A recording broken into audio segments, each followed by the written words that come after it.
Okay, we are live, motherfuckers. Cool. So here we go. Right.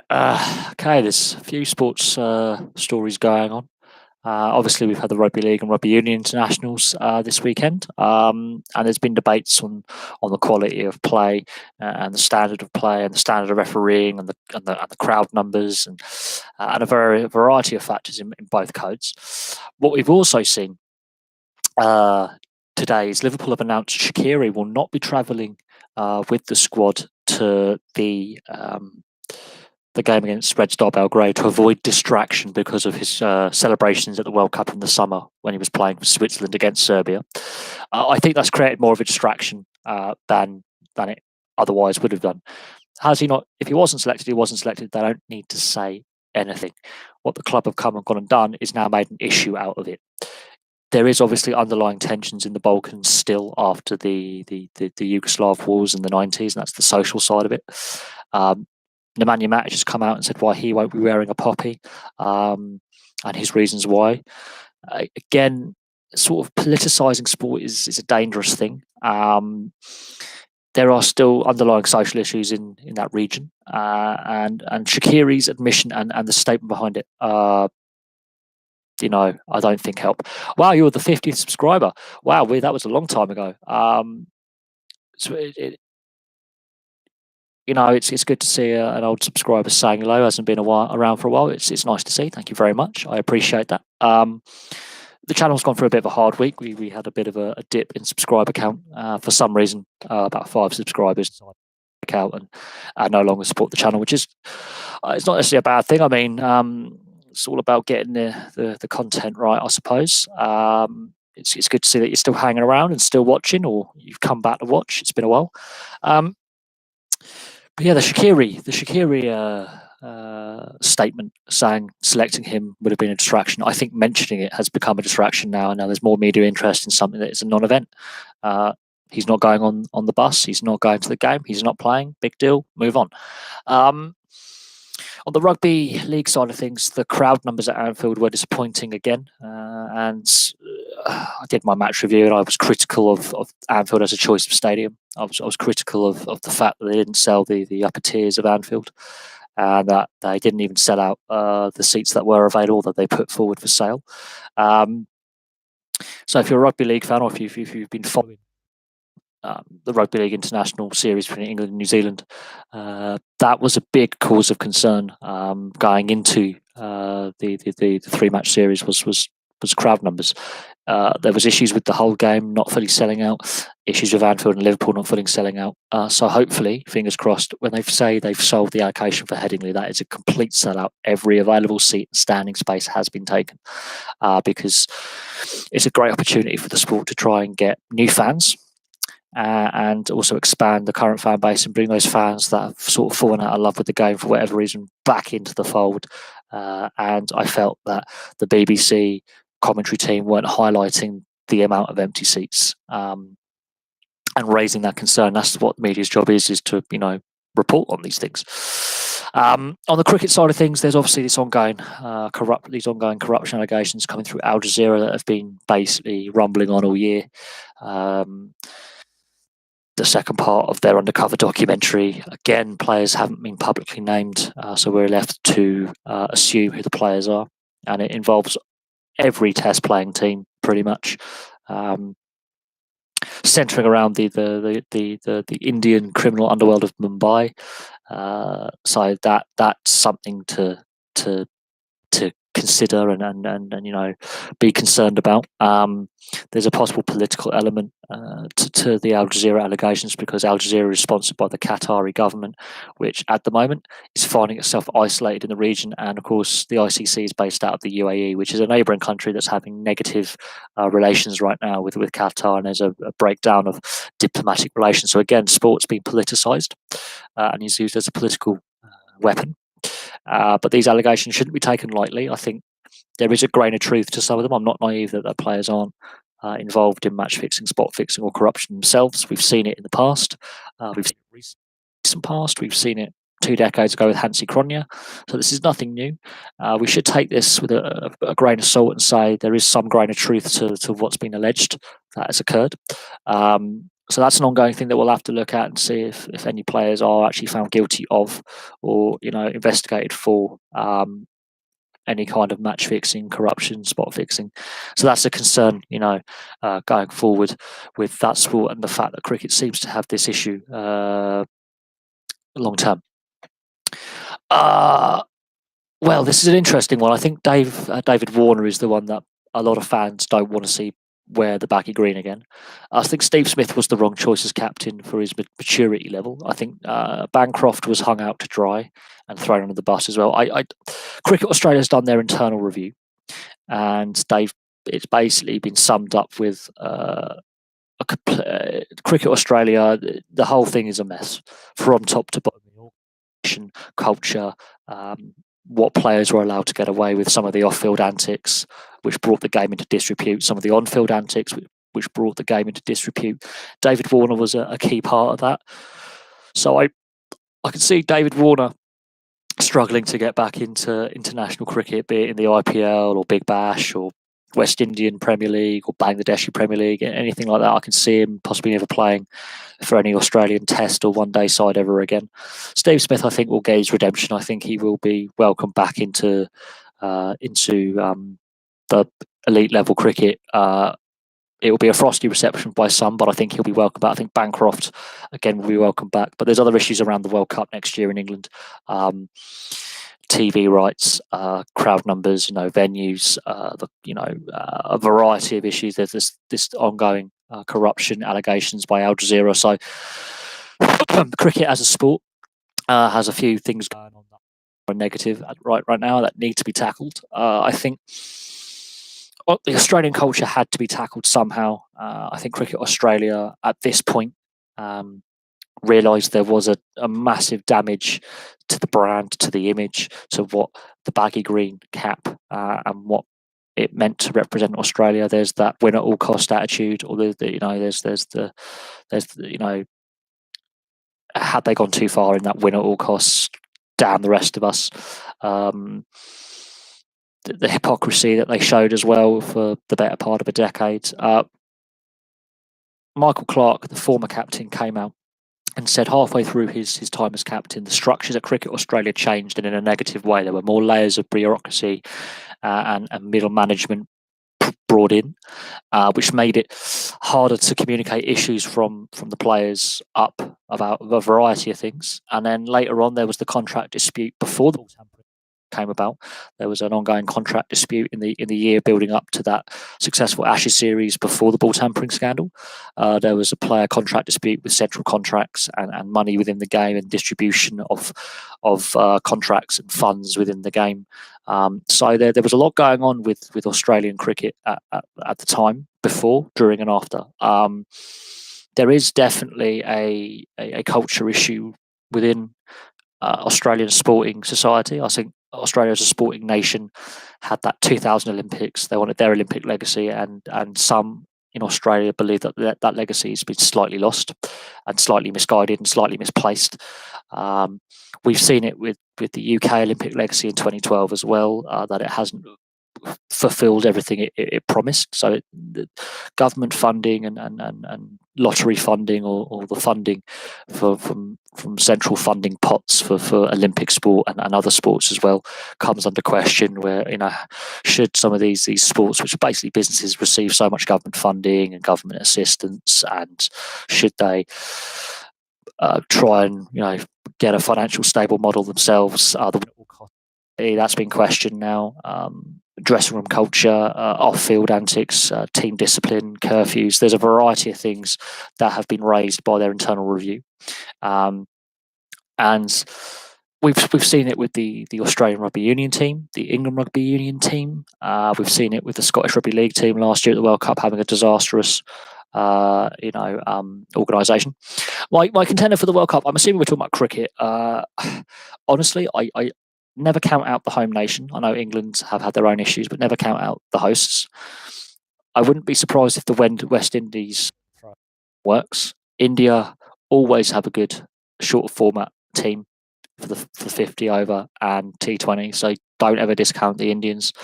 Pakistan could somehow get a run going. Bangladesh have shown massive improvement. New Zealand have shown why they're one of the best teams in the world. South Africa should never be. I think it's going to be a much closer tournament than a lot of people realise.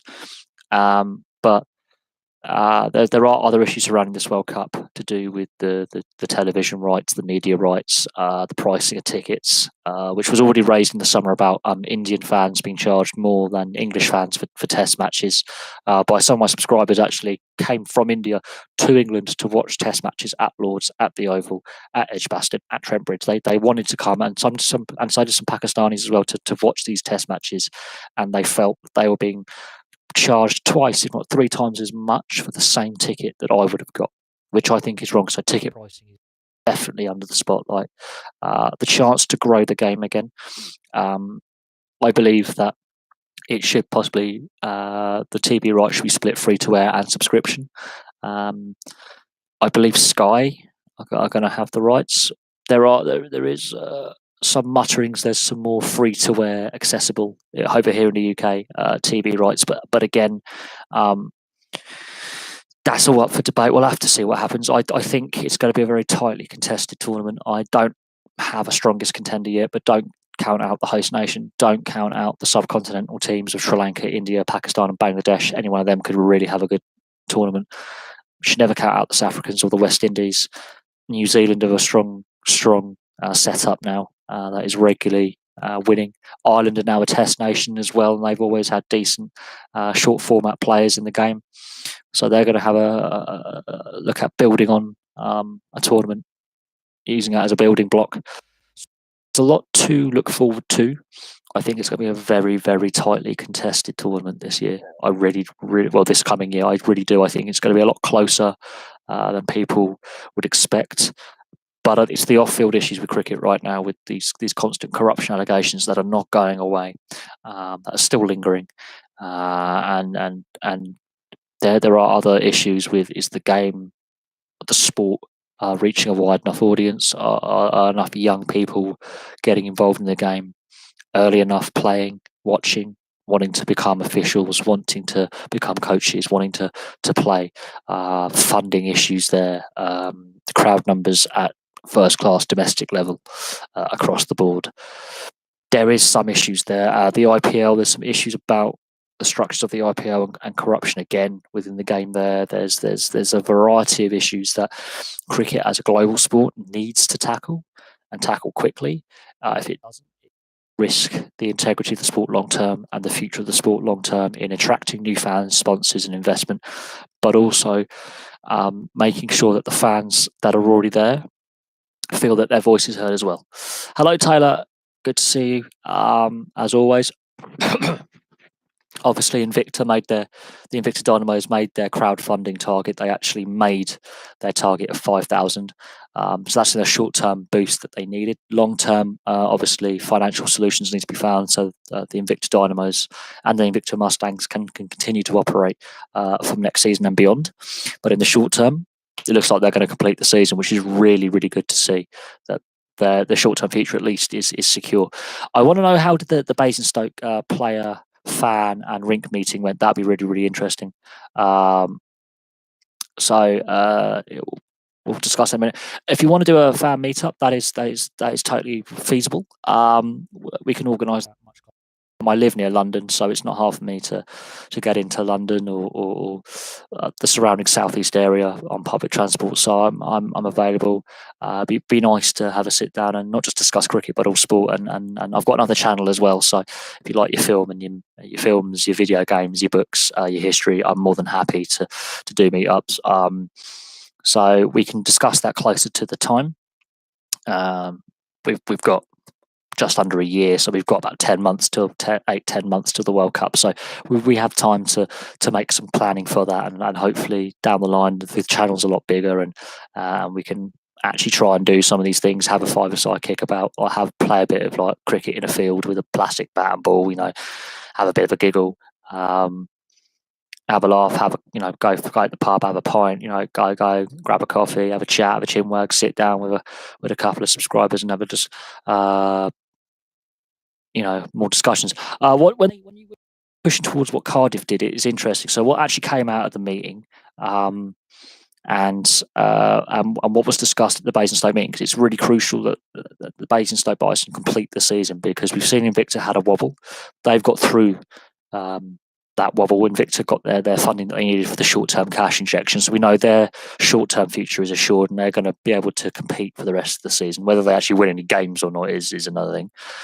But on the Basingstoke side, I'd be very interested to actually know the ins and outs of what actually was discussed and what the future plans are for the Basingstoke rink, the teams, both the Buffalo and the Bison, and people just general use, because it'd be very, very interesting, because obviously, clearly, at the end of last season, we weren't even sure if the Basingstoke Bison were going to play this year. And I've noticed that a lot of Bracknell Bees games, a lot of Basingstoke jerseys, and a lot of Basingstoke fans who, for whatever reason, have decided no longer to follow the Bison and are now watching Bracknell Bees games happily, buying season tickets, buying merchandise, wanting to obviously enjoy the sport. So there's obviously a disconnect between the hardcore fans and those fans that just that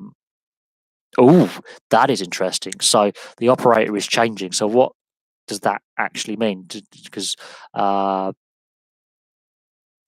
have a concern a long time that obviously Basingstoke won't be here next year.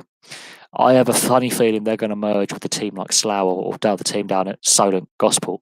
I have a funny feeling that the team is going to merge with another team to survive, which may actually have more benefits than negatives. I will say that merging with another team, it means that finances can be more stable, and you can continue playing at this level.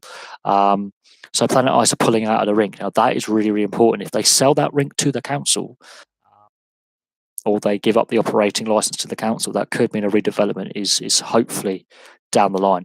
I think Planet Ice have completely mismanaged the situation there. And if you look closely at the teams, both in the Elite League, in Milton Keynes Lightning, the Invicta Dynamos with their money troubles, and the Basingstoke Bison with their rink issues, all of them play on Planet Ice operated rinks.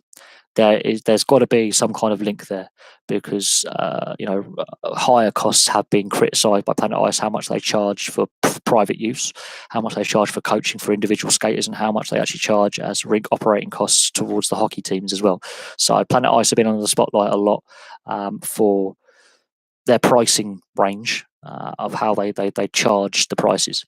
But I'll be interested to see what actually happens for the rest of this season, and what happens for Basingstoke next year, and who is where they're going to play, and what the future holds for the hockey club, whether they have to and move and find a new home and change the name, which we've seen before, but it rarely happens in British ice hockey, or they become exiles and just go around all the various rinks until a new rink is built. That's what I find really, really worrying is their uncertain future. We know Invicta have got that cash injection that they needed for the rest of this year. So we'll have to see. Hopefully a long-term solution is found, but I'm not surprised Planet Ice are pulling out, because they've made such a poor showing of operating the rink anyway, and broken promises time and again.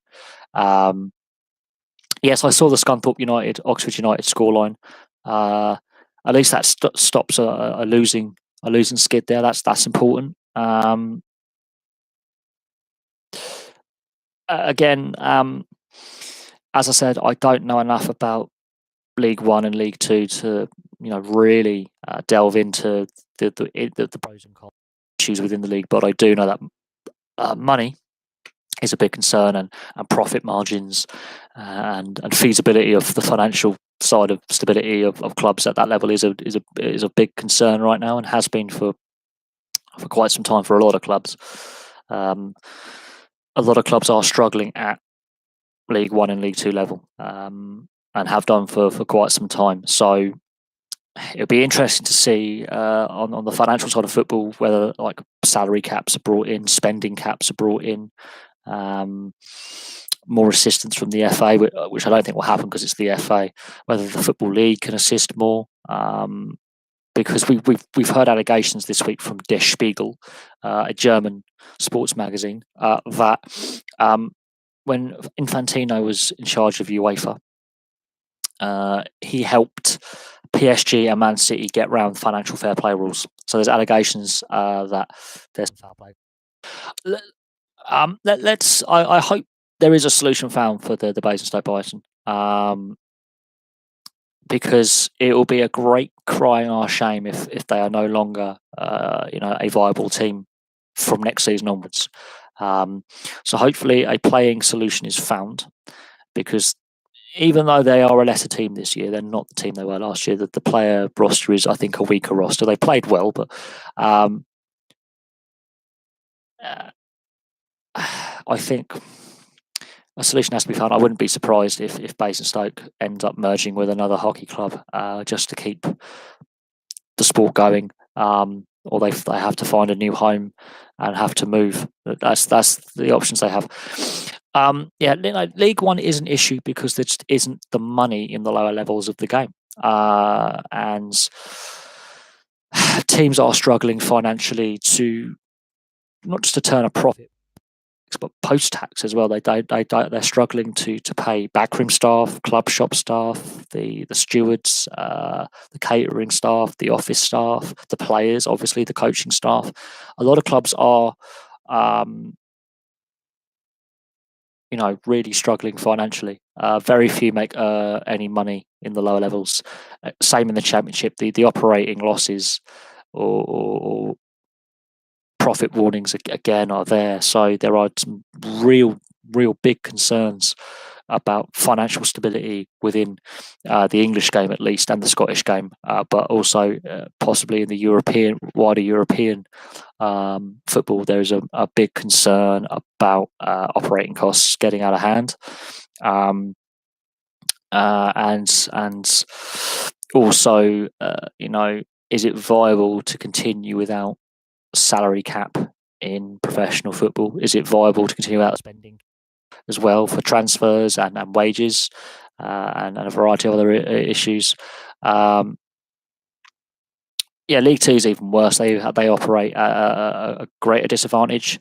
The EFL has, I think, let its members down. Of that, I have no doubt. The amount of clubs that are faced with administration, winding up petitions, winding up orders from HM Revenue and Customs, liquidation's a big concern for some. The threat of relegation does have some severe financial consequences for some of those clubs, especially those on smaller budgets. The refereeing standard is hit and miss. It is hit and miss.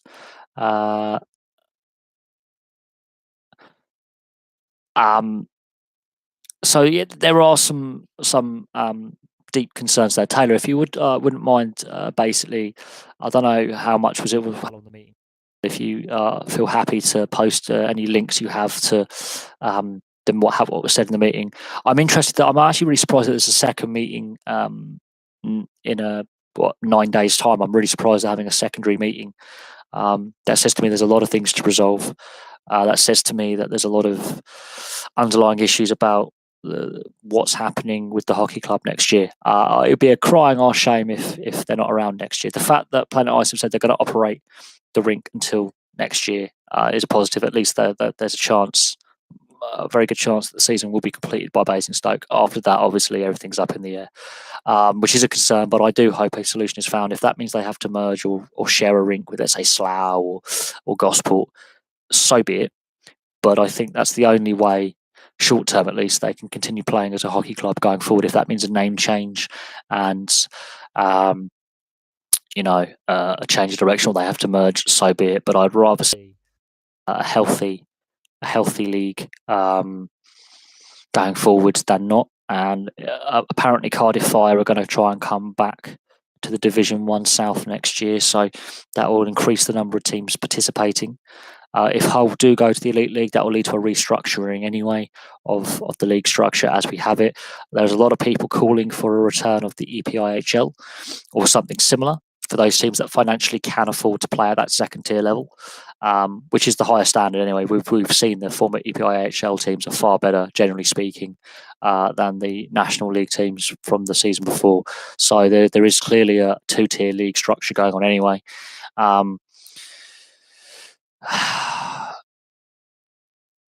Yes, Peterson, how you ever want to pronounce his name. In the NHL, he is a point per game player at the moment. Yes, he's had an injury, but I think uh, he's going to be a star of the game. I hope injuries don't derail him long term. We've seen injuries derail young players when they're developing, when they first break into the NHL or the higher professional leagues around the world, not just the NHL, but ECHL and the KHL and the SHL.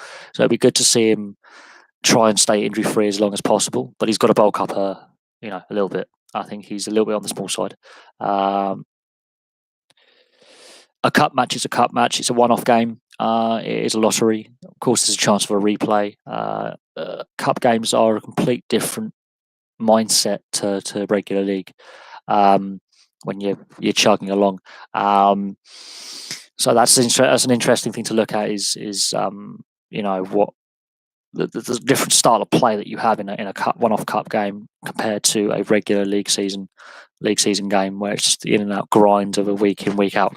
My favourite sport is ice hockey, followed by both codes of rugby. I like more physical style sports. I think football or soccer, depending on where you live in the world, I'm starting to fall out of love with it as a sport. The governance is really shambles. Some of the antics of some of the players is not good.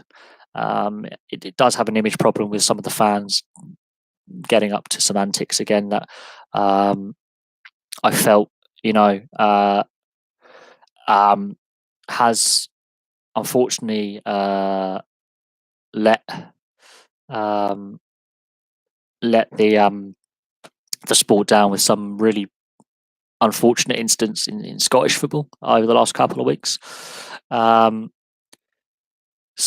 there are things going on that are concerning going forward. That I just want to double check this link. So I've been sent a link here to do with the Basingstoke Bison forum that they had. A big thank you to all that made the effort to attend the forum at the rink today. It's important that we continue to engage with all interested parties whenever the opportunity arises. In a brief summary, some of the users' complaints about general conditions and maintenance issues have been highlighted, and some assurances given that some may be addressed and may not. The heating issue was skirted around, but I believe this will require placement of 2 large boilers, which will cost a lot of money. It will. A contingency plan for when the rink finally gives up the ghost seems to be in the hands of the council and lies with them providing a space to put a temporary rink. The current rink could fail tomorrow. It could last a few more years. The only way to ensure some kind of continuity is by erecting a Cardiff-style temporary rink in the near future. These things take time to set up, and the plan needs to start now. It's difficult to try and engage people in any kind of dialogue when all you initially get is not our problem, which has been the case up until now. Making noise seems to have prompted a response, and now we hope that everybody can engage in some meaningful conversations that benefit all. We will now return to the council meeting on the 14th. So there is a council meeting. That is important to seek an update on the undertakings by the committee regarding a temporary rink. One question which will need resolving is what happens to the current rink if a long-term temporary is provided. Standard Securities will have a binding sublease. So that's who owns the property, basically. And Planet Ice is obviously pulling out. The cost to get the building fit for a change of use allowed in 2020 may not be able to be recouped by the time the building is compulsory purchased for redevelopment. Okay. Basically, that says is there is obviously Planet Ice are pulling out of their rental agreement to do with operating the unit. So Planet Ice have obviously rented. They're on a lease agreement. They are under their lease agreement. Maintenance has got to be maintained. They have to do that. Clearly, some of the issues they don't want to tackle. So the heating issue. When I went to watch a game there, it was warmer outside in the middle of winter than inside, which is not acceptable. So if you have a health conditions, for example, such as heart or lungs, circulation, you're in serious trouble if you watch a game there. The fact that Planet Ice have allowed the state of it to get so bad is shocking. The fact that it's taken protests outside the Basingstoke council offices to get anything done is unfortunate. If they do go down a temporary rink route, which they also did with Slough. Slough had their own issues. Ryan plays for the Windsor Knights, and he had a very serious hip injury on the Slough temporary rink. He was out of action as a player. He was a goalie. He was out of action for about 6 months, unable to play or train because of his hip injury. So temporary rinks can be hit and miss as well. But thank you, Taylor, for the the Facebook update there. That's basically a very short statement that doesn't go into the too much complicated details. It is a worry, though, that Planet Ice are pulling out of Basingstoke, so therefore the future of the team is up in the air. But however, if the council decides to put a temporary rink in place, they have to do so now, and they have to find a location to do it now. That has to be done ASAP. The longer they wait, the more difficult it becomes to get it ready in time. Also, any redevelopment of that site, it has to happen now. So they have to act quickly and get it right. Slough have sort of figured it out in the end. They were behind schedule, but they got theirs done. Cardiff, their new rink looks pretty good. So some teams have worked out very well, but Basingstoke have to act now. That's the council, that's the building owner. They have to act now. They can't drag it out after the 14th. So we shall see what happens long term. It's good that we've got a good conversation about esports. We could discuss esports. The money in esports now is definitely there. It's a growing thing. Sponsorship is growing. Prize money is growing. I've occasionally watched on Twitch. I've had a little look in on Twitch on some esports tournaments that have been shown. The interest is there. I think Fortnite and Call of Duty and Battlefield and some of these third-person shooter games and fighting games and like Tekken, things like that, have helped really. Gears of War, they've really catapulted esports as a thing. It's been discussed before on live stream, so it is a discussion point that we've had. I'm really interested in the future growth of esports. As someone who, on my other channel, the History Buff, and I've done a couple of game reviews on Assassin's Creed and Red Dead Redemption. As someone who does, enjoy playing video games, not hardcore, but I do enjoy, and I'm a Master Prestige rank 11th on an Advanced Warfare. So, and Counter Strike as well is another reason why we have esports at the level it is now. It's games like this 10, 15, 20 years ago when they first came out. They've continued with the growth, and the growth has continued, and now we are where we are. Esports is going to become more of a talking point as time goes on. I wouldn't be surprised if it gets mainstream media coverage, like proper mainstream media coverage at some point. So that'd be interesting. If any mainstream TV channel or online website is willing to give it coverage, I do honestly believe that is going to happen. I honestly believe that will occur at some point within the next couple of years, if not sooner. I have no doubt on that. The amount of people who are now participating as teams and individuals in esports is there. So it's something to definitely consider going forward.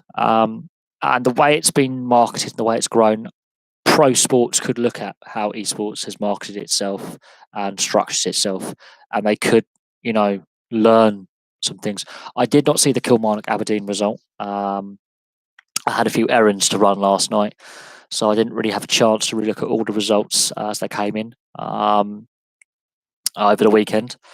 So I can't. I missed it, but I've got to double check. Let's double check on the old BBC Sport website. So bear with us a second. Let's have a look at BBC Sport football. Let's have a look at the results. Let's have a look at football. Tables. We want scores and fixtures. We want Sunday. Let's have a look. So it's 2-1 at Aberdeen. That is a good result there. It's an important result there. That's really nice to see. That is good to see that they got a positive result away from home. I think they needed that. I think Scottish football needs it to be,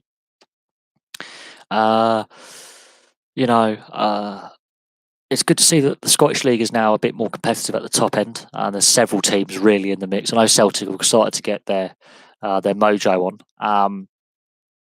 But the fact that Rangers and Celtic gave Hearts a fair head start has made the season a far more interesting prospect for the rest of the season. Obviously, Hibs are giving it a go. Kilmarnock have had a good start. Livingston have had a good start. So it's really tasty in the Scottish League this season, which I think is what the Scottish League needed. They are still top, and that's the problem when you give a rival a head start of so many points. you got to play catch up, and some teams thrive on playing catch up, and other teams thrive on being chased. We're going to find out what happens, going forward. There's nothing wrong with considering going down and playing professionally in esports, but it is a big risk. It's a massive risk, and the reward is not always there. So you have to weigh the risk and reward up, and work out, are you good enough to devote to be a professional esporter or a professional sportsman as well. There is a risk reward thing. Because at the lower levels of sport and at the lower levels of esports, there isn't the money. So and you have to, do your research and work out, is it viable to go down that route, and then try and make your money that way and try and make a career that way. That's the best advice I can give. Because I've had a few friends who've looked at professional sports and it hasn't worked out, and others it has. So that is something to consider. It's always, but bear in mind it's a generational thing as well. There's a generational divide when it comes to technology, and then discussing points like this, because they may not really understand the culture behind it, the growth behind it. I think Aberdeen long term, yes, I do think Aberdeen are the second best team for consistency over the last few seasons. I think if Scottish football is to make the leap it needs for a non-Old Firm team to win the title. And if that is Aberdeen, so be it. I think it'd be better if it was offence. I think that would definitely give the shot in the arm that Scottish football needs. But it's a difficult one. But Celtic have more of a struggle on this season than the previous 2-3 seasons. So it is a debating point. I think long term, Scottish football needs to have more competitiveness in the Premiership. Whether that means that you have to combine the Premiership and Championship to make the league more competitive and change the league structure, that is an important thing to look at. You have to look at the structures of the league, the way the fixture list is structured, the cup competitions, the fact that the UEFA coefficient isn't kind to the Scottish football.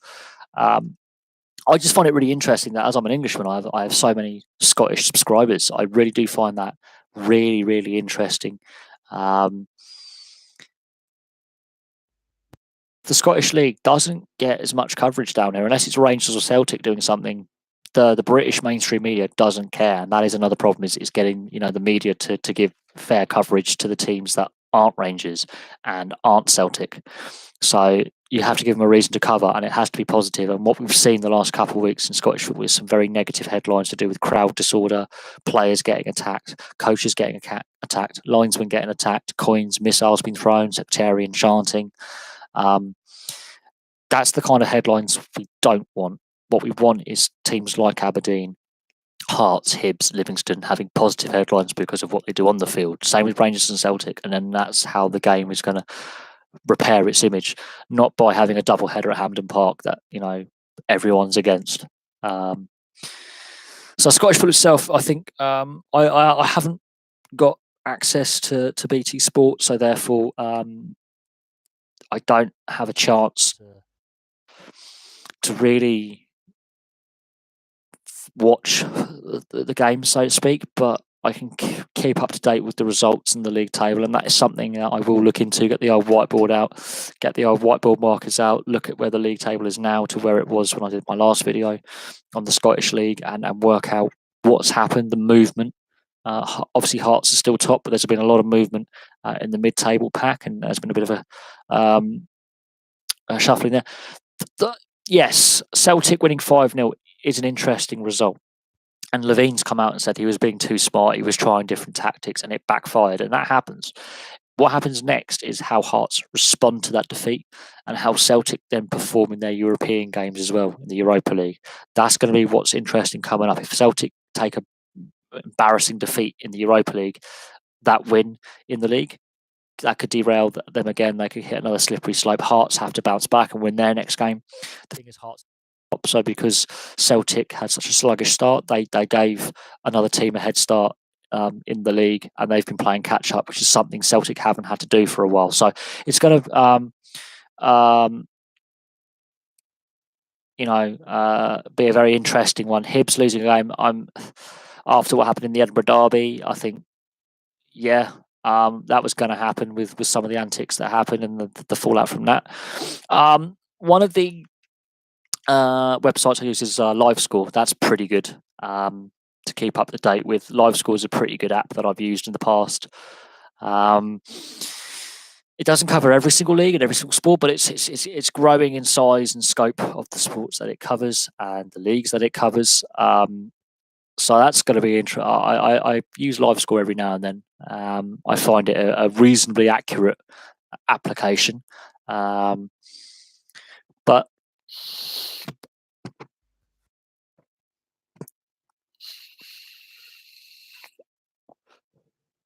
there we go. Bit of a leaky vape there. Bit of worrying. I think Red Bull Leipzig will be a very, very, very tough challenge for Celtic. And it's all well and good Celtic, beating a league rival and a title rival. And I will say that about Hearts this season. It's whether they can back it up with a European performance a few days later. That's if they cannot back it up with a solid performance in Europe, it underlines the issues with Scottish football. And this is a problem that Scottish football's had, is that Celtic or Rangers, they qualify for a European group stage, get hammered in European group stage, don't make it to knockout stage. Now, Rangers are having a very, very good European campaign, possibly at the expense of their league campaign. Celtic is the other way around. Their league campaign's picked up, but their European campaign has not been great. So it'll be interesting to see what happens in the week. And we can review it from there and look from there and see if they can kick on to that next level. Right, so what have we discussed so far? We've discussed the state of British ice hockey. No, I've got a standard headset, just standard Turtle Beach headset that I use for my Xbox. I've noticed there's been one or two little glitches in videos the last couple of days with the headset where it seems to cut out mid-flow and then start up again. So I'll be looking at investing in a new microphone. This Turtle Beach, it's a gaming headset. It's predominantly for console and laptop gaming and PC gaming. So just check out Turtle Beach. Battlefield 1, I did play Battlefield 1. I traded it in. I'm not a big fan of EA games anymore. I don't like their compared to other games publishers. And we can discuss Xbox on the other channel. I'm going to do some videos on the other channel to do with Rockstar Games and how they've blown the box office out the water with Red Dead 2. What kind of Turtle Beach? It's just a Turtle Beach Xbox One headset. It's also working in, obviously, on my laptop, which is handy. So it's a standard Turtle Beach. I forget what model type it's. I think it's one of the newer ones. I got it a few months back. As my old one, the pin connector broke. So this is my second Turtle Beach headset. I think it's just this is my Xbox One headset, which also works with my laptop because it's obviously an Xbox headset. Had it been the PlayStation One, I think the connector would have been slightly different, but it works pretty well. I like using it. It gets a little bit uncomfortable on the top of the head with where this bit sits, but for the most part, it's noise cancelling, so I can't hear outside distraction, and the surround sound you get from when you listen to music videos on the Xbox is pretty good as well. I don't mind Aberdeen. I've always followed them in the sense of seeing how they're doing in the league. They've had some tough times. They've had some better seasons. It'll be interesting to see, how the season plays out. And I think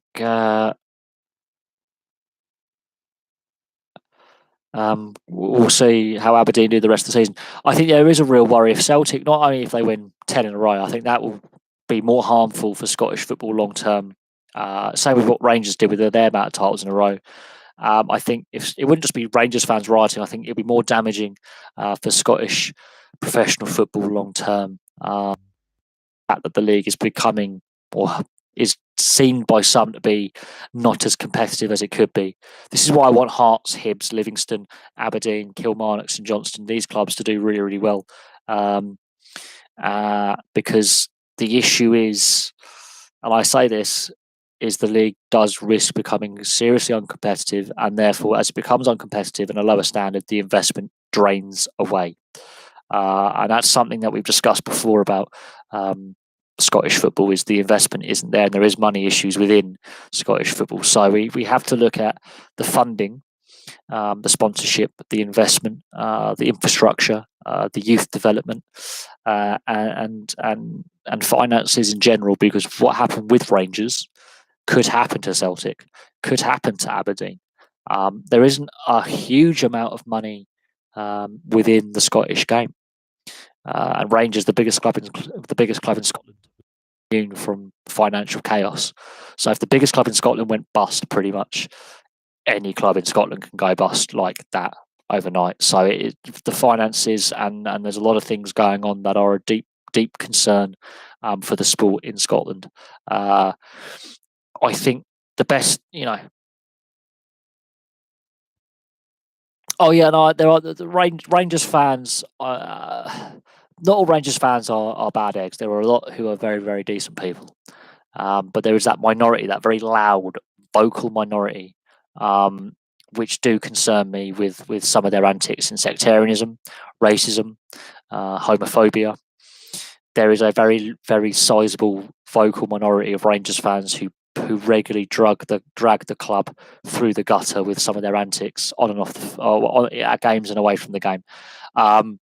I feel sorry for Steven Gerrard if that is the case. I do hope, because he's doing well in Europe, which is something that Rangers demand as well. Let's hope he's given the time. It's not a quick fix. I don't think Pedro was given the support. Murty was thrown under a bus. Although some of his responses to media questions didn't help his case, but he was thrown under the bus and run over repetitively, if I could use that analogy. And I think Gerrard could go down the same way, but the Gerrard effect has had a positive effect on the club to begin with. There was that positivity, and I think the interest brought to Scottish football by Steven Gerrard deciding to go down the Rangers route, and he has got some decent players there. It would be nice to go to Aberdeen. It's a fair trek from southeast England to oil country in Scotland. It would be nice. There are a few places in Scotland I would like to visit, like Inverness, Aberdeen, the Highlands around the lakes, around Loch Ness and the other lochs. I would love to go up to the West Highlands and really explore, some rural areas. The history there is, I just love Celtic history. So on a personal standpoint, yeah, I'd love to go to the wilds of Western Scotland. And yeah, I would love to see an Aberdeen Celtic game. That would be pretty cool. I would like to go see a Dundee derby. I haven't been to Scotland. I have family who live up there. I've got friends who've lived up there and gone to university there, and friends from Scotland. It's just a logistical decision, really. It's whether I can fly up there, get the train up there, and a place to stay and places to visit. And there are some areas of Scotland I do want to visit, and there's some areas of Scotland that I don't want to visit. I think I want to go off the beaten track. I don't want to do. How many Scottish fans do I know? I know a lot of Celtic and Rangers fans, a couple of Aberdeen fans. I've come across.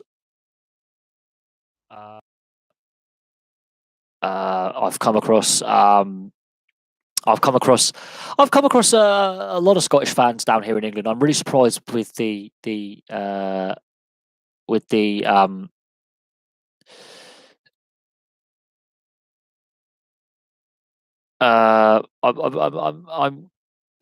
I'm really surprised with the amount of Scottish people living south of the border. I'm really surprised by the amount of Scottish football fans, those people who do follow Scottish football clubs south of the border. That is something that does never cease to surprise me. There is a rather large Scottish population in the southeast of England, and a lot of it's to do with economics and their jobs and where they're based. Obviously, a lot of the oil companies have some big offices in London.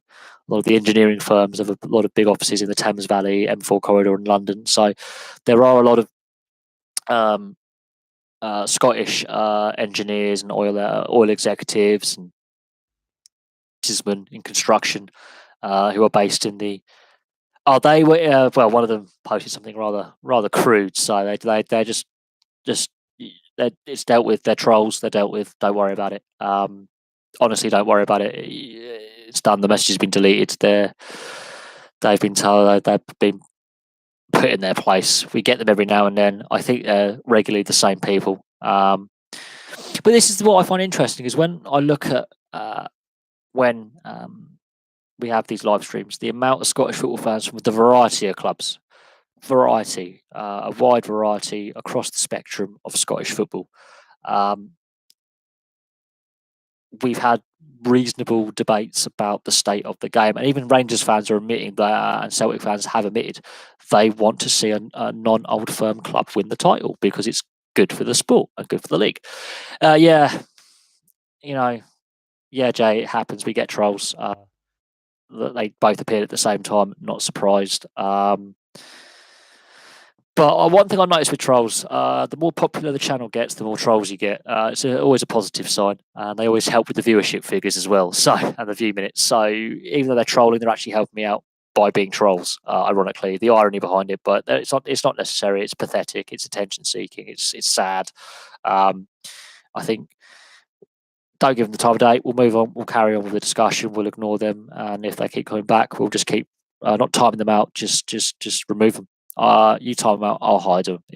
I'll block them. It's not a problem as long as we keep on top of it and we can spot who's a troll and who's a moron. I think we'll be all right. I think they've got the hint as well, which is good. But no, we have seen a lot of some really interesting discussions on here to do with Scottish football. And while I'm not necessarily a full expert on football, and I don't know the full ins and outs of every single club and all the issues, there are, Championship Manager or Football Manager, and is Footy Manager, the Championship Manager series of games. They were brilliant. I will admit that they were brilliant. It would be nice, if they were accessible on console more. I think they would sell really well. I really do think that if that was a game series again, a sports game series, it would sell really well.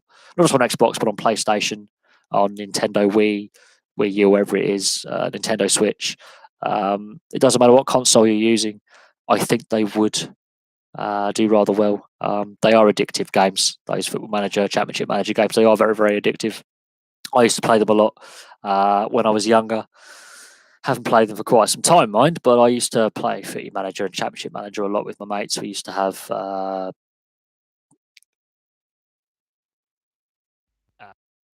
don't worry about don't worry about them unless it's like death threats. They don't do much. It's just morons. And IP tracking, it's not worth it. So don't worry about it. I've got a friend who's a copper. There's not a lot they can really do. It's very difficult unless it's persistent. They're not using their real names, so there's not a lot you can really do. I wouldn't worry about it. But thank you for the offer. I do appreciate it. But trolls are trolls. I've had some funny ones. I've had some persistent ones. I'll give them credit. Some of them are persistent, but all they do is help with my view figures and help with my view hours that I need to go towards monetization. And because the live stream seems more popular, more people want to come in and watch, participate, and then we get a couple more subscribers. So all they're doing is actually helping me by being idiots.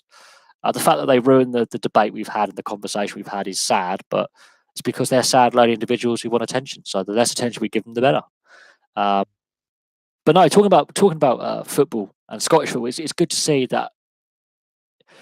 I think I don't know where he is. Could be at work.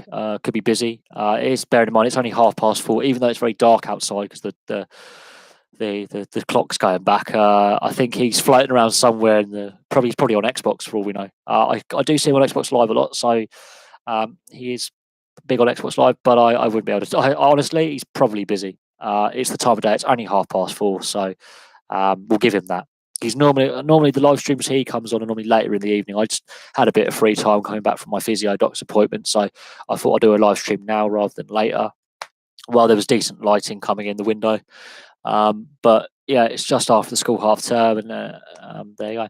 Oh yeah, no, I used to love playing Footy Manager. My old next door neighbour is an ex-professional football player back in the day, and he was on Footy Manager. So you get that lower level team, and you make a successful team out of them.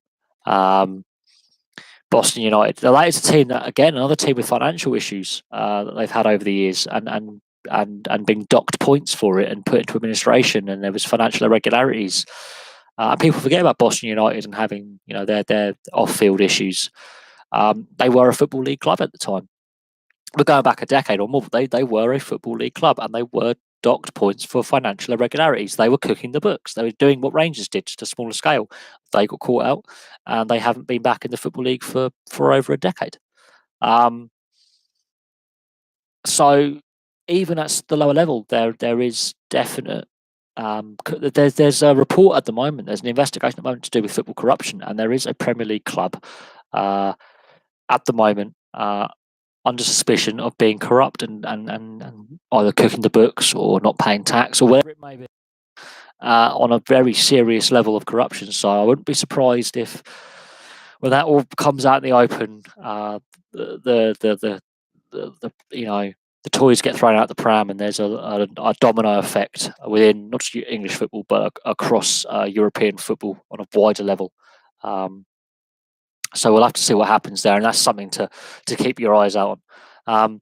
It's great that we're talking about football, but obviously this weekend I watched the Rugby League internationals, and talking about fans. This is an important one. Now I know this is primarily football fans, obviously in the chat at the moment. But here's the thing: if you follow football, you always expect Anfield to be basically sold out.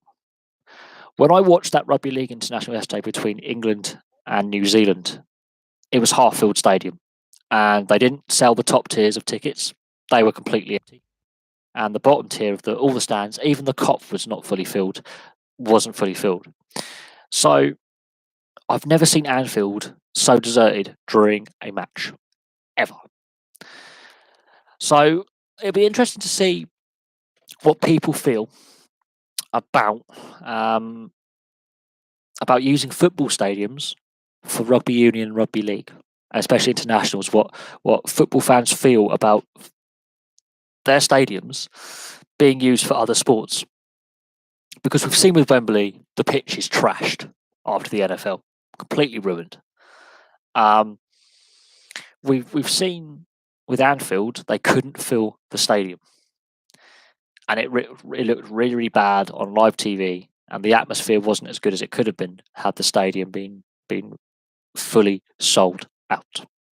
So as I'm asking football fans, what do football fans feel about their stadiums being used for rugby union, rugby league, and American football? Because obviously Tottenham, with their stadium rebuild, have gone down this route of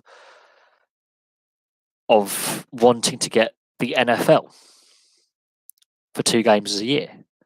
I know Aberdeen, I know Pittodrie has hosted, and so is I think Fir Park at Motherwell hosted rugby union internationals. And this is interesting. Yeah, I do have a wide selection of Scottish football fans, but what I find interesting is Aberdeen and Motherwell have used their grounds for rugby union internationals. They've allowed Scotland to play test matches on their grounds, and they have been well supported by the fans. The fans have turned up for those games. But what I noticed at the weekend, and what I noticed the week before in Hull, is when those 2 rugby league internationals we've had so far, lots of empty seats, loads of empty seats. So it's an interesting one. I'll be really interested to see what you guys as football fans feel if your club was to say, yeah, because you're all Scottish, let's say Glasgow Warriors want to use Celtic Park to play a league game. How would you feel? Would you say, yay, it's great, it's great publicity that both sports can work together for the common good? Would you go, not so sure? It would be the same as like if the Scottish national side, be it league or union in rugby, let's say Murrayfield has to be refurbed. Okay, like the pitch being relayed or the stands being rebuilt, refurbed, and the Scottish Rugby Football Union went up to Rangers or Aberdeen or Celtic and say, can we use your stadium for our internationals while Murrayfield is being rebuilt? That would be interesting to see what the reaction from fans would be to share the ground with rugby. I'd be excited to see what the reaction would be from football fans. Yeah, but not all clubs can afford to basically rebuild their stadium. And Tottenham, as we've seen, have made an absolute pig's ear of rebuilding White Hart Lane. You got to look at the pig's ear that they've made of rebuilding White Hart Lane. And the NFL have had to obviously move a game to Wembley, which added to the Wembley pitch being more bashed up than what it would have been had the game been able to take place at White Hart Lane had the stadium been completed on time. So, because Tottenham's failure to get their stadium built, led to obviously issues further down the line. The Super Bowl. Now, this is another thing. Will Wembley Stadium or London or the UK ever have the Super Bowl? And I wouldn't be surprised if that's a yes, because the way that the London series worked with the NFL is basically like having the Super Bowl, just without the halftime show. Put the show on, and the way that they have sort of, how do I put it, marketed the event. I wouldn't be surprised if Wembley and the FA go to the NFL and go, look, do you want to host the Super Bowl here at some point? I wouldn't be surprised if that is an option within the next couple of years, talking about the Falcons going to the Super Bowl. If the Atlanta Falcons do make it to the Super Bowl, I'll be interested to see if the Atlanta Falcons do get that far. I think there's a few other teams that might have a bit to say about the Falcons going that far. There's nothing wrong with a pitch like that. You've got to play to the conditions, but I think Wembley's always had an issue with a poor surface, dating back to the old Wembley. It doesn't matter what incarnation the stadium has. The pitch at Wembley has never been great. It's never been a good surface. Going back to the 20s, it's always been a horrible surface. I think we are model coddling players a little bit too much with these elite surfaces now that are hot.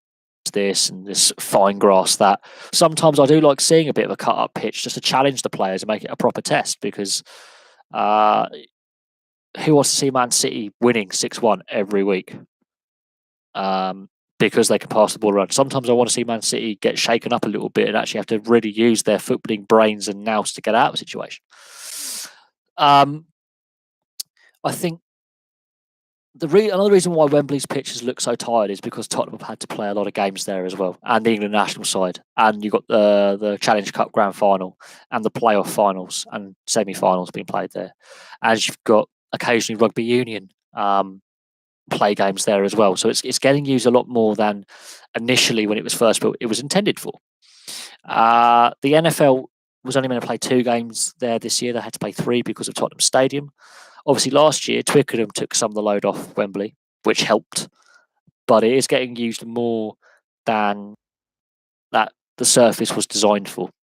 That's pretty much it. But Wembley's always had a really poor surface. And I have seen some non-league pitches looking in a better condition than that Wembley pitch. Not going to lie. I think the FA have completely mishandled Wembley from the day it was rebuilt. And the first groundwork was laid. The fact they try to sell it for half price doesn't surprise me. The reaction they got from the stakeholders in the game, including fans, was mostly negative. Had they sold it for market value, I think it may have placated some. There was still some hostility, but Sahih Khan, Fulham, there's corruption allegations levelled at Fulham and Sahih Khan. So all is not necessarily well with what transpired in that bid, and but I don't know. It is a massive elephant in the room is Wembley. It's not the nicest stadium in the world. A lot of people are regularly critical of the atmosphere and the way it's laid out and how far away you are from the pitch and the action and the pricing of tickets. The fact that it has been used a lot more. Yes, the NFL has trashed it, but that was 3 games in 3 weekends, which normally doesn't happen in the NFL. Normally, you have a home game and an away game, so pitches are allowed to recover if they are grass pitches. They've played 3 solid games in it. But I understand why they wanted to move away from Hampden, because Hampden itself isn't a poor location. Hampden has similar issues as it does to Wembley. They've redeveloped. There are issues with Hampden Park. But the SFA's got its own issues. The SFA isn't a right pig's ear itself with governance of the game. Regardless if they were to use Murrayfield as a short-term or long stadium, while they found a solution to Hampden is open for conjecture and debate. Glasgow is Scotland's biggest city. Edinburgh is the capital of Scotland, so there is a debate between the 2 major cities in Scotland about various things. That's a social thing as well, and dates back to medieval times. But you would oppose it. But you've got to understand the argument of possibly using Murrayfield. Why is it that the national stadium for rugby is in Edinburgh, but the national stadium for football is in Glasgow? That's an interesting question. If you pull resources together, you might be better off. It's a debating point. I'm not saying your viewpoint is wrong. It's interesting that you've come out and said how you feel, and that is important. But Murrayfield is a very, very good facility. They've relayed the surface, so the surface is now a top quality surface. Before it was again a poor surface. So this is good and can hold up to a fair amount of punishment. It can. But the SFA itself is an organisation that is regularly criticised for its governance of the game in Scotland, its structures, the fact that Scotland haven't qualified for a tournament for 20 years. Then there is the Hampden Park double header mess that they got themselves into with the League Cup semi-finals that they had to then pull out of at the last minute. And there are issues with them. With Hampden Park. And the viability of Hampden Park, much like Wembley. There are some issues there with the redevelopment and the location and how people feel about Hampden Park being used. Because I am aware that Queen of the South use that as their home stadium anyway. So there's a lot of arguments in Scottish football about should the national stadium be moved away from Hampden Park. I can understand why you would utterly oppose it. Or would be unsure about a move. And when any kind of decision like this is on the planning table, everyone's viewpoint has to be heard in a calm, orderly fashion. I don't think the current SFA structures and SPFL structures are there in place to do it. Yes, Floyd Mayweather is doing another multi-million-dollar fight against a kickboxer. So this guy actually has some boxing acumen, though. This is not just like him fighting an MMA fighter. Kickboxing, there is boxing acumen there. So that could backfire on Floyd Mayweather. If Kenshin is as good as people say, he could floor him. Because kickboxing, when you use your punches in kickboxing, you've got to be quick with them to get those strikes in, to then get the kicks in. I think Floyd Mayweather might have signed up to something that it could be his first defeat. But we'll have to see on that. That's a good month and a half away. We'll have to see on how that transpires. Dutch football getting big again. It's got a long way to go, but the development of the youth players coming through, not just Ajax but all clubs in Dutch football is astounding. Never ceases to astound me the amount of young players that they produce at various levels of quality. They churn out young players off a production line. They are a production line. The fact that Dutch sides haven't been successful in Europe for a while. Ajax did get to a Europa League final a couple of seasons ago, but they haven't taken that next step. The failure to qualify for the last World Cup has hurt.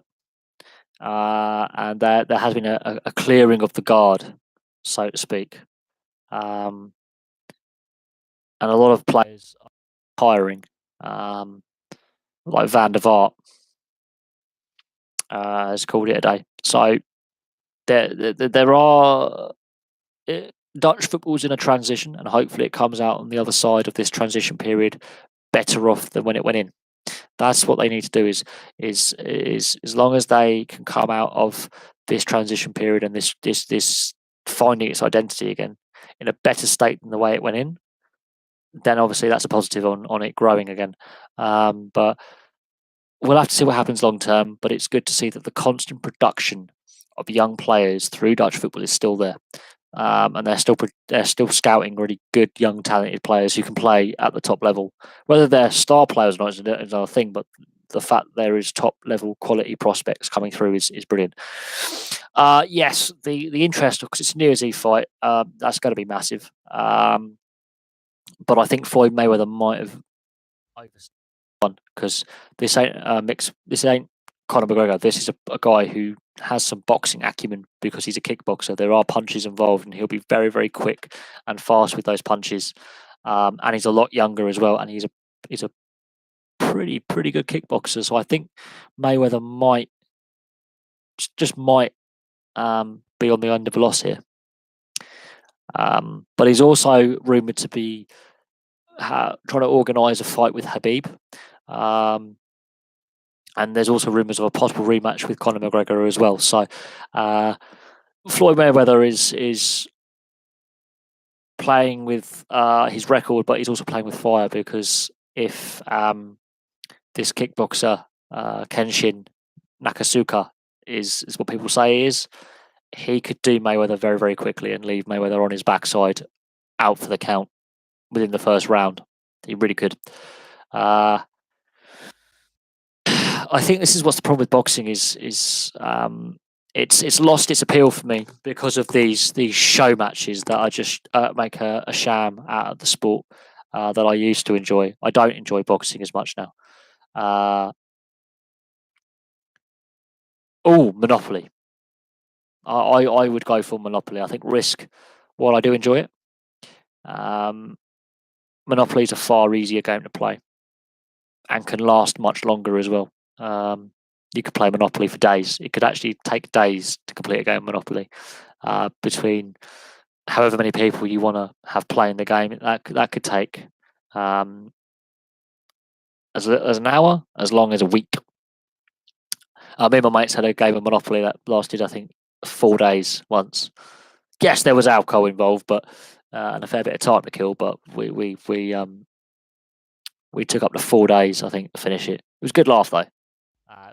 Past the time when you got a summer holiday and you got a few beers to drink and sun lounges to sit on and other things to do, which are slightly less legal. But it took us 4 days and we had a bit of a giggle. It was just we were bored one day. Well, why don't we do this? And board games are fun. And board games like that, people tend to forget that they are great learning tools and they're great for keeping the mind active and also challenging yourself mentally. They're good, but I like board games. Fulham Huddersfield, yes, this is a game that Huddersfield should target. Fulham's defence is the worst defence in the league by a long way. Fulham's defence is shocking. This is two teams that desperately need a result. And if Huddersfield can nick a win here, they are starting to get some momentum. I hope, because I've still said Huddersfield, while they possibly getting relegated, I think they have a bit more fight about them than Fulham and Cardiff. Newcastle, they got their first win. They finally got a win, but it was only a 1-0, so it wasn't, it wasn't perfect. But again, it's going to be interesting to see if it's a draw. It doesn't suit either team well at all. I think Huddersfield, they've actually got a decent away record in the Premier League since from last season. So I think it's a key one. It's an interesting one. It will put pressure on Newcastle definitely. So we'll have to see what happens. If Huddersfield do win, Newcastle are back in. It's getting a bit cutthroat down there already. They're getting desperate already, and we're only in November. So we'll have to see what happens. I'm also surprised no one's been sacked yet. This time last season, I think we already had a couple of sackings. So I'm really surprised that no managers have lost their jobs yet. So I'll be the which manager is the first one to get the chop. And Jokanovic at Fulham is now looking likely as in the firing line. Wagner, Huddersfield weren't expected to stay up last season, so they weren't expected to still be in the league. I think they've got less pressure. I think Benitez is under a lot of pressure. Warnock Warnock at Cardiff is under pressure, and I think Mourinho is still under pressure, even though United are starting to grind out results now. Yes, Neil Warnock's press conference for the Liverpool game was embarrassing. When he went there and said we don't have a chance of winning and the team get battered. No, that is defeatist, and that's a sign that I think his days as a manager are numbered, not just at Cardiff, but long-term managerial prospects. Yeah, I do like the investment and management size of Monopoly as well. It also helps in an educational sense with your maths,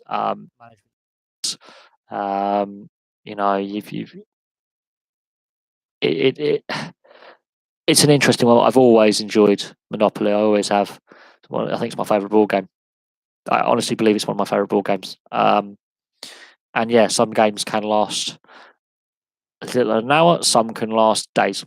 Back to Neil Warnock's comments before the Liverpool match. They were just defeatist. That says to me that I think his spirit of the underdog is leaving him, because he has always had that bark of an underdog who doesn't lay down and go quietly.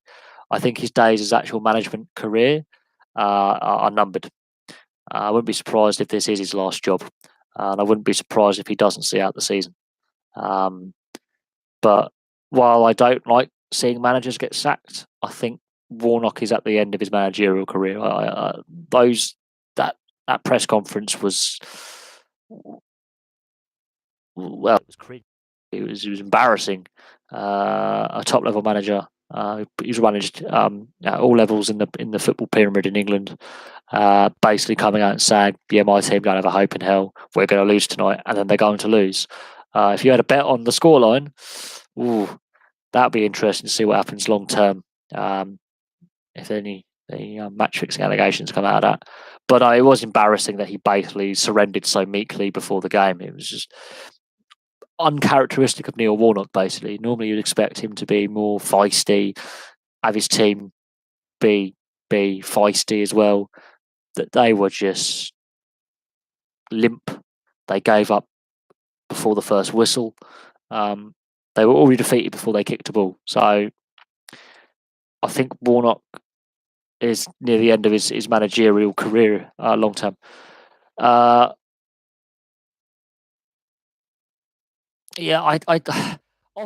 Warnock is apparently really, really nice. Apparently, away from the game when he's not in the dugout, and he's not in front of the press cameras. He's apparently a very, very, very nice, down to earth chap. But no, I do think some of those antics do bring the game into disrepute. If you lose the game, you lose the game. If you win the game, you win the game. That was pretty low. You are going to get characters in any sport. In any sport, you're going to get those maverick characters who regularly have controversy following them, for better or for worse. Warnock is one of them. He's a feisty character. He is a maverick. He does give us some gag reels, which he's going to have. It's like if you look at the NHL, John Tortorella, he's known for effing and blinding in press conferences and telling, trying to attack other coaches. And you get these mavericks who are hotheads. But the difference between Warnock and John Tortorella is one highest accolade as a coach in ice hockey. He's won the Stanley Cup. Neil Warnock's won promotion with a few teams. He's never been successful in the Premier League as winning a trophy. So I don't know. It could have been that at that time he was under a lot of pressure with the Cardiff board, and he's one of those who wears his pressure on his sleeve. If you want an original Monopoly game, like original, bearing in mind original Monopoly came out I think in the 20s or the 30s, so you're looking at pre-World War II. That's going to cost a lot of money, and be really hard. I think you're going to have to try and look at auction, like be it an online auction or an actual physical auction house, and they are hard to find, and very delicate condition as well, because obviously the paper money degrades, the cardboard starts to degrade, the box degrades. So to find one in mint condition that's an early monopoly from pre or post World War II, between the 30s and the 50s, bloody hard. I mean, I've got one from the 60s in my house, and it's battered to hell. But Monopoly's been going for nearly 100 years, so to find an early one is really hard and really expensive, and condition can be variable. Sometimes they're in not great condition. Mark Hughes at Southampton. Well, they stayed up with him as manager last year. I think they've got enough to stay up this year, but as we saw with his end of his time at Stoke, it didn't obviously go to plan, and he got fired. I don't know. I think there are issues at Southampton. I don't think they've developed the squad enough over the last couple of seasons. I think they're still got a hangover from Pochettino leaving and Claude Puel not quite getting them with that line. Yes, they got to a cup final, but not quite doing enough, and his tactics being criticised. Is Mark Hughes doing enough? Is he doing a good enough job? Well, he hasn't got sacked yet. They haven't been in the bottom three this season. So that defeat to Man City is embarrassing. Yes, it is. They are missing some key players with long-term injury. We'll have to see, I think, up to the transfer window and what they do in the transfer window. I think the next month or so will be very telling. I would say the next 2 months will be very, very telling, and what business they do in the transfer market as well will be very, very interesting. I think Southampton will stay up. I think there are teams worse than them. We've named them. There are 4 of them. They are Newcastle, Cardiff, Fulham, and Huddersfield. I think Southampton will survive, but fans will be happy with where the team are in the league, from where they've come from to where they are now. I don't think fans will be happy with the regression. They're not progressing, they're regressing. So they do need to get a couple of key signings in the transfer window. They do need to get those players playing, and they definitely need to look at themselves and go, why are we in this position that they're in? But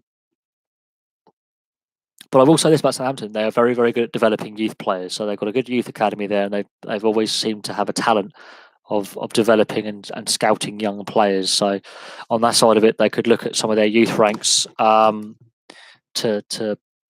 add to the squad if the transfer market is not forthcoming with any decent finds. They've always had good youth development. They've always promoted youth at Southampton very, very well. They've always promoted local talent as well.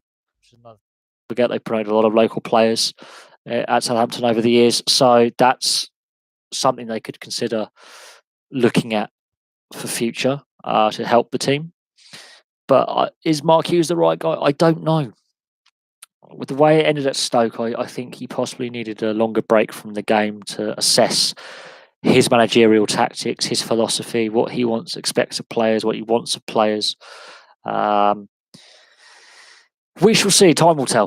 They're not in the relegation zone yet. They're flirting with it, but they're not there yet. They had a real bad defeat against City, absolutely embarrassed. So it's going to be interesting to see what occurs long term. But we also have to look at the Huddersfield Fulham game tonight and see what happens out of that. If Fulham get a win out of that, puts pressure on Southampton, because then another team's breathing down their neck from behind them. So it's going to be interesting to see. But I do think Southampton have a chance to turn it around. But it'll be interesting to see if he's there at the end of the season. That'll be the interesting talking point. But interesting question nonetheless. Right. That Huddersfield Fulham game is exceptionally important. If Huddersfield win that game, I think Fulham, that's a death knell for Fulham. Fulham win that game, Huddersfield are done. It's a 6-pointer already, and we're only in the first few days of November. So yeah, I do think it is probably one of the most important games this season that both clubs will play. Definitely. And Fulham have money and Huddersfield don't. And if Huddersfield win that, it shows that money can't buy you success.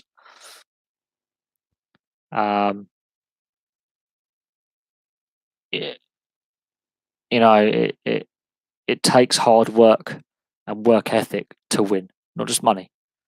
So those who say Man City, it's taken them a long time to actually be consistently good. So it's a tricky one there. I think Fulham have got the financial. How do I put it? They've got the financial backing from Sahid Khan, but there are allegations of corruption and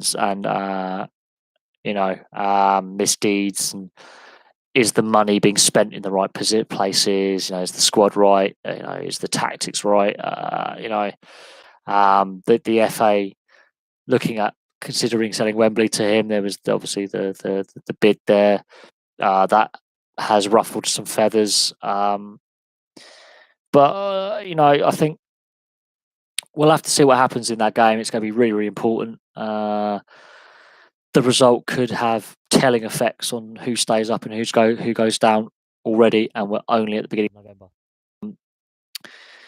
So we'll have to watch that space. We'll have to watch that exceptionally closely and see what direction it goes in. If Fulham lose, they're in trouble. If Huddersfield lose, I think they are done. Even though they've got the fight and the willpower and the team unity, I don't know. It's a telling point. If one or other of the teams can get a bit of momentum going, that will help. But Huddersfield have a lot less resources to work with than Fulham. They've been forced to shut their academy. Fulham haven't. And the FA did nothing to lift a finger to help them. So it just shows where the FA's priorities are right now. They're all talking about trying to invest in grassroots football or assisting it. Yet they didn't do anything when Huddersfield were in deep trouble of not keeping their academy open. So we will see how important that result is come full time, and who's come out on top. A draw does neither side any good or any favours at all. Doesn't help either side. Both sides need to win, and Fulham, their defence is shocking. Huddersfield, it's their lack of goal scoring that's hurting them, but Fulham's defence is just I've never seen anything like it. So I think Huddersfield have a chance to actually get some goals. They really do have a chance to get their goal scoring players, their key attacking players, some goals here, because Fulham cannot defend to save their lives. I know they want to play the right football. What people say the right way to play football? There is no right way to play football. There's the right way is the winning way, is the simple answer. And for those who constantly expect to see the beautiful game every time the ball was kicked, is going to be sorely disappointed with some teams this season. So it'll be interesting to see what happens. I do think it's going to be a very, very interesting result. I think we shall see.